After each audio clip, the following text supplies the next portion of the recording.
Hey guys, Kiki Cannon here, and I'm going to show you guys how I created my Ciri build. I first 3D modeled all the gems in Blender, and then I used my resin printer. The base pieces are all initially created out of wood, which I then cleaned up, and I'm using silicone molds for all my molds for this project.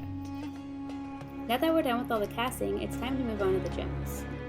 I tried various color combinations until I found something that I liked.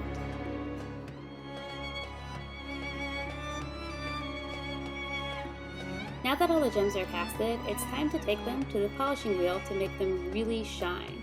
This was a great investment for my shop, and it wasn't a very expensive improvement.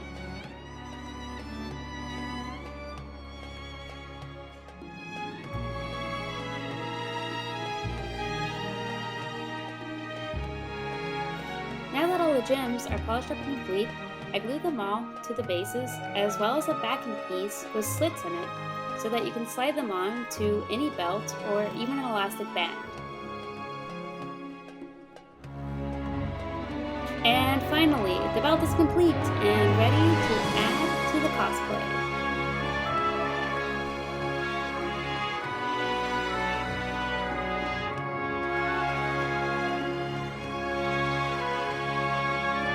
Again, thank you all for watching. I really appreciate it. This is the first video of a new series I'm working on with crafting and cosplay, and also be sure to come hang out with me from Monday through Friday live on Twitch, where I create various things in the shop.